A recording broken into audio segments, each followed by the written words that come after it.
Welcome in my art room. Students, आप सबका मेरे आर्ट रूम में स्वागत है। आर्ट रूम में अब हम जो नई चीज सीखने जा रहे हैं वो है लैंडस्केप। लैंडस्केप होता क्या है? आमतौर पे हम छोटी क्लासेज में सीनरी बनाते आए, पहाड़ बनाया, घर बनाया, पेड़ बनाया, नदी बनाई। तो देखा जाए तो लैंडस्केप की शुरुआत वहीं से हो जाती है। लेकिन लैंडस्केप में उसके अलावा भी बहुत सी ऐसी चीजें हैं जो हम बना सकते हैं। बहुत सी ऐसी चीजें जिन्हें हम नजरअंदाज कर देते हैं, लेकिन जब हम उन्हें अपने रंगों के साथ बनाते हैं तो बहुत खूबसूरत लगती है। तो इसी कड़ी में हम चलते हैं लैंडस्केप बनाने के लिए और देखते हैं कि आज हम कौन सा लैंडस्केप बना रहे हैं। मुझे उम्मीद है कि आप सबको ये लैंडस्केप जरूर पसंद आएगा और आप इसे बखूबी बनाएंगे। तो चलिए चलते हैं अपने आर्ट रूम में। लैंडस्केप में अर्थ और स्काई लाइन का बहुत महत्व है, लेकिन वाटर कलर में हम इसे किसी लाइन से नहीं बल्कि रंगों की अलग अलग शेड से दिखाएंगे। तो अभी जो आप देख रहे हैं कि शीट के ऊपर जो नीला रंग पीला रंग लगाया गया है वो हमारी अर्थ और स्काई लाइन को ही बनाने के लिए दिखाया गया है। बीच में पीला रंग लगाकर उसकी ऊपर और नीचे में वही पानी से मॉइस्चर दे रहा हूँ ताकि शीट्स में नमी आ जाए और पीले रंग की हल्की हल्की सी जो चमक है, वो जो शेड्स हैं वो वहाँ पर फैल जाए। तो आप जानते हैं कि जब सूरज छुपता है या सूरज निकलता है तो उस वक्त हमें क्षितिज लाइन पर नीले रंग की या पर्पल रंग के साथ साथ लाल और पीली जैसी हल्की हल्की सी कलर शेड्स भी नज़र आती हैं। तो यहाँ पर उसी तरह का लैंडस्केप बनाने जा रहा हूँ। तो अब देखिए, ये पीला रंग लिया ताकि थोड़ी सी और ज़्यादा चमक उसमें आ जाए। मैं पहले ही बता चुका हूँ कि ज़रूरी नहीं है कि एक ही बार कलर लगाने से आपको वो शेड्स मिल जाए, वो कलर की चमक मिल जाए जो आपको चाहिए। तो आपको एक फर्स्ट, सेकंड, थर्ड कई लेयर्स कलर की उस पर करनी पड़ सकती है। आप देखिए कितने अच्छे से पीला रंग मिक्स हो गया और अब ऊपर हम आसमान के लिए ब्लू कलर इसमें ले रहे हैं। बहुत तीखा और तेज अल्ट्रा वायलेट जो ब्लू है यहाँ पर है। तो आप ब्लू कलर की शेड्स को, जो बिल्कुल प्योर ब्लू आप कह सकते हैं अगर मैं सीधा सिंपल भाषा में बोलूँ, अदरवाइज़ अलग अलग ब्लू कलर की टोन्स होती हैं, आपके पास जो है आप उसे इस्तेमाल कीजिए। ऊपर की तरफ मैंने डार्क ब्लू रखा और नीचे पानी के साथ उसे लाइट कर दिया है, बीच में बादलों का इफेक्ट छोड़ते हुए। लाइट करने के लिए आपको कलर में बस पानी मिलाने की ज़रूरत है। अगर आप उतना भी करते हैं तो खुद ब खुद लाइट हो जाता है। और जहाँ पर आपको ज़्यादा डार्क टोन देनी है वहाँ पर आप फिर से उसमें कलर कर दीजिए। लेकिन ध्यान रखिए कि अगर आपको बादल जैसा कुछ इफेक्ट देना है तो आपका मॉइस्चर ख़त्म ना हो, आपकी शीट तब तक सूखे ना। और अगर आपके पास हैंडमेड शीट नहीं है तो कोशिश कीजिए कि बहुत ज़्यादा पानी का इस्तेमाल भी ना हो। तो इन बातों का हमें ध्यान रखना पड़ता है जब वाटर कलर से हम काम करते हैं। देखिए बादलों का कितना अच्छा इफेक्ट यहाँ पर आ गया है।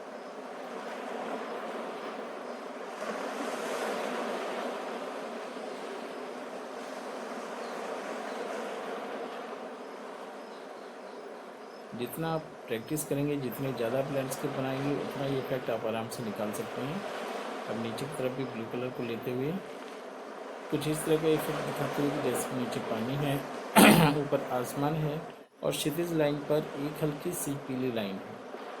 तो अब नीचे पानी का इफेक्ट बनाते हुए, अब आसमान और पानी को बनाते हुए जो फ़र्क हमने रखना वो ये कि आसमान में बादल है, रुई जैसा इफेक्ट होगा, जबकि जब हम पानी बना रहे हैं तो पानी को आप या तो लहरें बनाएंगे या बिल्कुल शांत बनाएंगे और उसमें आपको ब्रश पूरा एक कोने से लेकर दूसरे कोने तक चलाना है ताकि बादल स्काई और पानी दोनों की जो कलर टोन है वो अलग लगे, दोनों का जो इफेक्ट है वो अलग लगे, तभी हमें देखने वाला लैंडस्केप अच्छा लगेगा। बादलों का प्रतिबिंब पानी में नज़र आता है, लेकिन उस तरह का टेक्सचर नज़र नहीं आता जिस तरह का आसमान में हम अपनी आंखों से देखते हैं। तो इसलिए दोनों के लिए कलर अप्लाई करते हुए बहुत ज़रूरी है कि हम इन बातों का ध्यान रखें। और अब देखिए ऊपर हमें कुछ पैच नज़र आ रहे हैं, कुछ धब्बे नज़र आ रहे हैं, लेकिन नीचे पानी बिल्कुल शांत है और डार्क से होते हुए बिल्कुल लाइट के साथ बिल्कुल लाइट हो गया है दूर जाते जाते, क्योंकि आसमान की प्रतिबिंब की वजह से हमें जो रोशनी की इफेक्ट की वजह से पानी लगभग ट्रांसपेरेंट नज़र आता है, बिल्कुल सफ़ेद नज़र आता है। तो अब इस लाइन पर क्या बनाया जाए, कोई पहाड़, पेड़, घर, जैसे आपके दिमाग में कोई लैंडस्केप है आप उसी तरह से अपने लिए दूसरी चीज़ों का, दूसरे ऑब्जेक्ट्स को इस्तेमाल कर सकते हैं। आप यहाँ पर ब्लैकिश ब्राउन कलर लिया है और उसके साथ आप देखेंगे यहाँ पर एक दूर पहाड़ की आकृति बनाई जा रही है।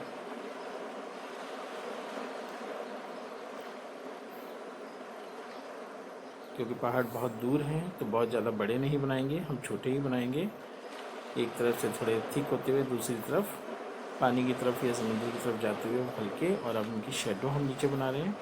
शेडो भी हम उसी कलर से बनाएंगे, लेकिन उतनी ज़्यादा डार्क नहीं जितना कि पहाड़ खुद है।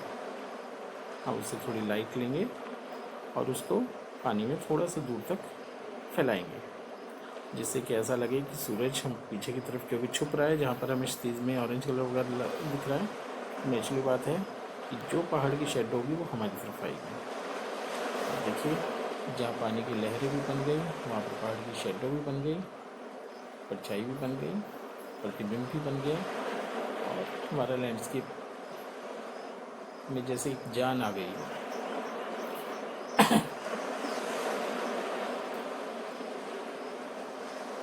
लेकिन इसमें से लैंडस्केप पूरा नहीं होता, हमें इसे बैलेंस भी करना है। ब्लू कलर को नीचे वाले ब्लू कलर ने बैलेंस किया, तो अब इस ब्लैक कलर को बैलेंस करने के लिए हम यहाँ पर कॉर्नर पर कुछ घास बनाएंगे, जिससे कि वो कलर भी बैलेंस हो जाए और देखने में अच्छा लगे। जैसा कि मैं पहले बता चुका हूँ कि घास बनाना कोई मुश्किल नहीं है। आप रेंडमली किसी भी तरह से अपने ब्रश के साथ नीचे से ऊपर की तरफ स्ट्रोक लगाइए और घास को बना दीजिए। बस आपको ध्यान रखना है कि ब्रश नीचे की तरफ डार्क हो और ऊपर जाते जाते बिल्कुल हल्के हाथ से आप उसे छोड़ें ताकि एक पतली लाइन आ जाए।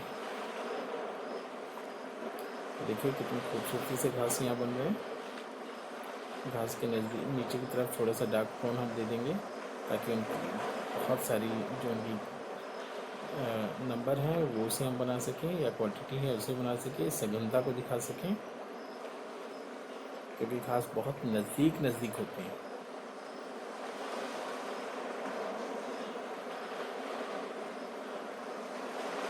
देखिए जितने डार्क हमें घास में डार्कनेस दी, उसने हमारे पहाड़ों का जो ब्लैक कलर है उसको इसके साथ बैलेंस कर दिया, और हमारी नज़र अब पहाड़ और घास दोनों पर एक साथ पड़ रही है।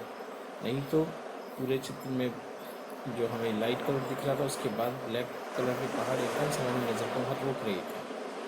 तो जो भी हम चित्र बनाते हैं, जो भी हम ड्राइंग बनाते हैं, कुछ भी बनाते हैं, उसमें बैलेंस होना बहुत ज़रूरी है।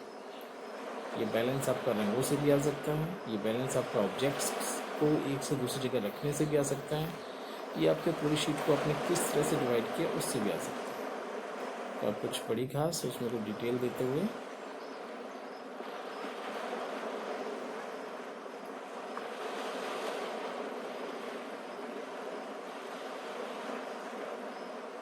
देखिए कितनी खूबसूरत लग रही है। सिर्फ थोड़ी सी हल्की सी डिटेलिंग हमने दी, घास की थोड़ी सी ऑब्जर्वेशन जो हमने की थी वो हमारे काम आ गई, और उससे हमारा ये लैंडस्केप बहुत खूबसूरत बन गया।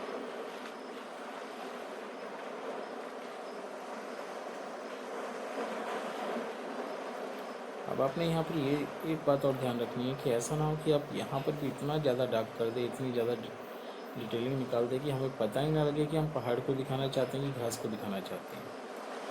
हमें दोनों को दिखाना है, तो इसलिए एक चीज़ को बहुत ज़्यादा महत्व भी नहीं दे सकते और दूसरी को बहुत ज़्यादा निगलेक्ट भी नहीं कर सकते। हमें दोनों को समान रूप से महत्व देना होगा, दोनों में को उसी तरह से प्राथमिकता देनी होगी, उन पर उसी तरह से एम्फेसिस देना होगा, जिससे कि वो दोनों के दोनों नजर आए।